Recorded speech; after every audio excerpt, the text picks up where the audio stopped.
परमेश्वरी धाम मंदिर में श्रीमद् भागवत कथा का आयोजन।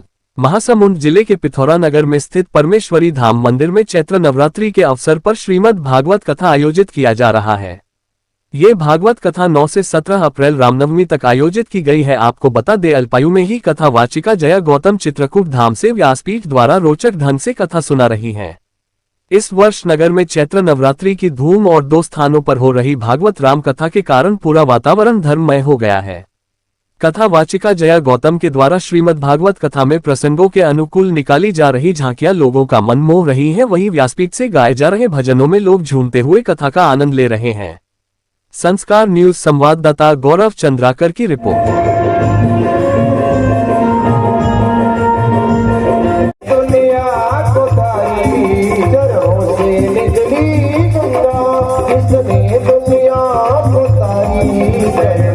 नगर नहीं लालूंगा, मैं नगर में प्रवेश नहीं करूंगा। भगवान मैया रुक्मिणी का हरण करके ले गए। मार्ग में बलराम जी मिले। भगवान श्री कृष्ण रुक्मिणी का वध करने लगे। बलराम जी रोक लिए। रुक्मिणी ने प्रण किया था कि मैं रुक्मिणी को लाए बिना नगर में प्रवेश नहीं करूंगा। इसलिए ध्वजपट देश का निर्माण करके भागवत महापुराण को होते ये तृतीय वर्ष है और माँ परमेश्वरी की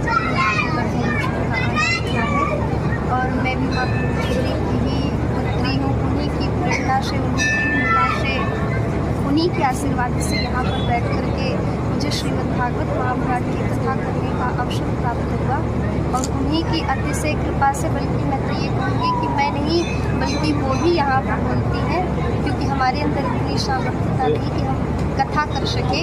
और श्रीमद् भागवत महापुराण को तो सबसे जटिल ग्रंथ कहा गया है। इसलिए मैं यही कहूँगी कि माँ परमेश्वरी स्वयं कहती हैं और स्वयं श्रीमद् भागवत महापुराण की कथा सुनाती। आज किस प्रसंग का भागवत किया गया? आज का प्रसंग क्या था? आज का जो प्रसंग था वो जो था सबसे मेन प्रसंग, महत्वपूर्ण प्रसंग, वह तो भगवान श्री कृष्ण का मैया रुक्मिणी के साथ विवाह था।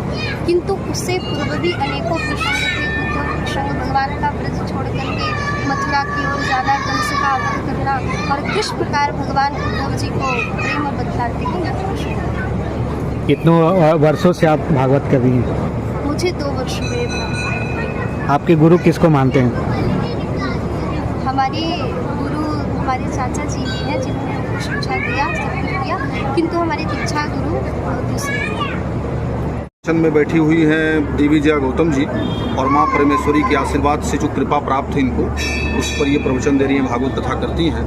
विगत ये 3रा वर्ष है माँ परमेश्वरी के दरबार में परंपरा चल रही है और ये पिथौरा ग्रामवासी और माँ परमेश्वरी समिति और हमारे पवन भैया का पूरा परिवार ये मिलकर के इस आयोजन को चला रहे हैं। और हम सब लोग पाठ पारायण के लिए, कर्मकांड पूजन के लिए प्रयागराज से, बनारस से एवं अन्य स्थानों से विद्वान उपस्थित होकर के इस आयोजन में अपनी भूमिका निभाते हैं। लोगों में कितना उत्साह है कि बाल कलाकार यहाँ पे भागवत कर रही है? बहुत ही सुंदर है।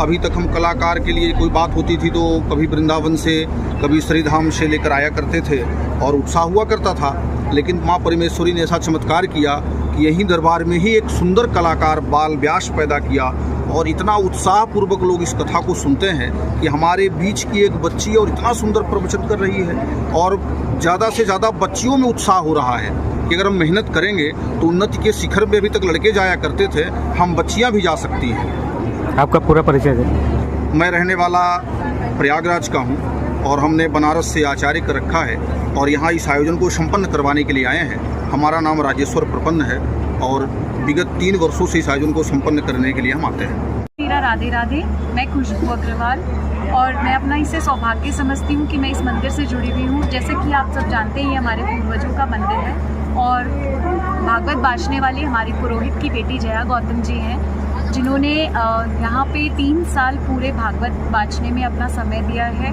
वो बहुत ही अच्छी भागवत पढ़ती हैं और यहाँ लोगों के बीच में बहुत उत्साह है। हम इसे अपना सौभाग्य समझते हैं कि आज के इस माहौल में हमें इस तरह की किसी भी कोई सेवा करने का मौका मिल रहा है।